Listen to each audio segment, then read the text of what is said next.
Hello friends, welcome to my channel As Tamil. தொடர்ந்து நம்ம சேனல்ல தீபாவளி பலகாரங்கள் எப்படி செய்யறதுன்றதை பார்த்து வந்துட்டு இருக்கோம். அந்த வகையில் இன்னைக்கு நம்ம பார்க்கக்கூடிய ரெசிபி என்னன்னு பார்த்தீங்கன்னா அச்சு முறுக்கு தான். ரோஸ் குக்கீஸ்னு சொல்லுவாங்க. இது எப்படி ஈஸியாகவும் சீக்கிரமாகவும் செய்யறதுன்னு பார்க்கலாம் வாங்க.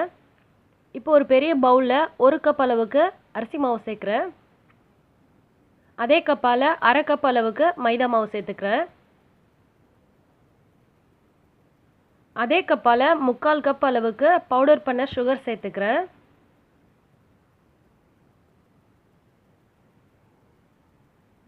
ஒரு பிஞ்ச் வந்து சால்ட் சேர்த்துக்கோங்க, அதிகமாக சேர்த்துறாதீங்க.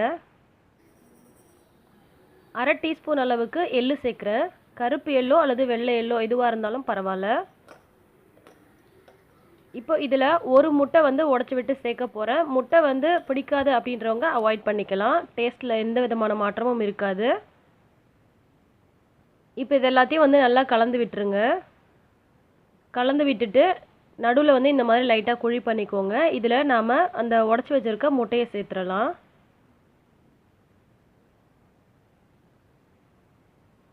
இந்த மாதிரி ஒரு விஸ்கை வச்சுட்டு நல்லா வந்து கலந்து விடுங்க. இதை நாம் தேங்காய் பால் சேர்த்து தோசை மாவு பதத்துக்கு கட்டி இல்லாமல் கரைச்சி எடுக்க போகிறோம். தேங்காய் பால் பார்த்தீங்கன்னா ரொம்ப தண்ணியாக இருக்கக்கூடாது, கொஞ்சம் கெட்டியாக இருக்கணும். அந்த மாதிரி பால் பிழிஞ்சிக்கோங்க. பெரிய தேங்காவாக இருந்துச்சுன்னா உங்களுக்கு 1/2 மூடி இருந்தால் போதும். சின்ன தேங்காவாக இருந்துச்சுன்னா ஒரு தேங்காய் போட்டுக்கோங்க. தேங்காய் பால் வந்து கொஞ்சம் கொஞ்சமாக ஊற்றி கரைச்சிக்கோங்க. ஏன்னா நம்ம வந்து பவுடர் பண்ணி சுகர் போட்டிருக்கோம் இல்லையா, அதனால் அது வந்து நீர்த்திடும். ஸோ நம்ம தேவையான அளவுக்கு பார்த்துட்டு கொஞ்சம் கொஞ்சமாக ஊற்றி கரைச்சிக்கலாம். இப்போ நமக்கு இந்த அளவுக்கு தேங்காய் பால் மீந்திருக்கு. நமக்கு இந்த கன்சிஸ்டன்சியில் தான் இந்த மாவு இருக்கணும். ஒரு ஸ்பூன் வச்சுட்டு இந்த மாதிரி எடுக்கிறீங்கன்னா உங்களுக்கு அதோட பேக் சைட் பார்த்தீங்கன்னா ஒரு லேயர் மாதிரி நமக்கு வரணும். அப்போ தான் நம்ம அச்சு முறுக்கு இது உள்ளே போடும்போது அந்த அச்சில் பார்த்தீங்கன்னா இந்த மாவு ஒட்டும். ரொம்ப தண்ணியாக இருந்துச்சுன்னா ஒட்டாது நமக்கு. ஸோ இப்போ நம்ம அச்சு முறுக்கு சுட ஆரம்பிச்சிடலாம். இன்றைக்கி நான் அச்சு முறுக்கு சுடுறதுக்கு நான்ஸ்டிக் அச்சு எடுத்திருக்கேன். இது வந்து நான் வாங்கின உடனே நான் உங்களுக்கு அன்பாக்சிங் வீடியோ போட்டிருந்தேன். ஸோ இன்றைக்கி தான் நான் வந்து ஃபஸ்ட் டைம் வந்து ட்ரையல் பண்ண போகிறேன். ஸோ இப்போ சுடுறதுக்கு முன்னாடி நம்ம இதை வந்து ஹீட்டான ஆயிலில் ஒரு 2 மினிட்ஸ் வரைக்கும் போடலாம். இந்த அச்சு வந்து நமக்கு நல்லா ஹீட்டாக இருந்தால் தான் நமக்கு அந்த மாவில் வந்து ஒட்டும்.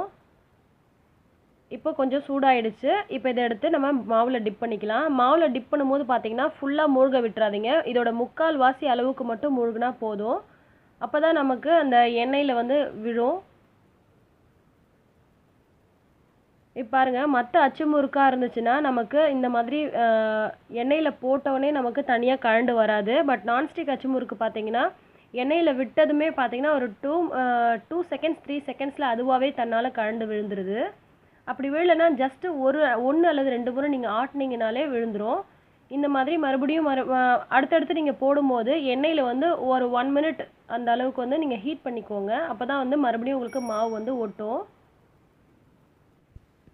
இந்த மாதிரி அச்சு முறுக்கு செவந்து வரும்போது நீங்கள் எடுத்துருங்க. ரொம்ப நேரம் போட்டு தீய விட்டுறாதீங்க.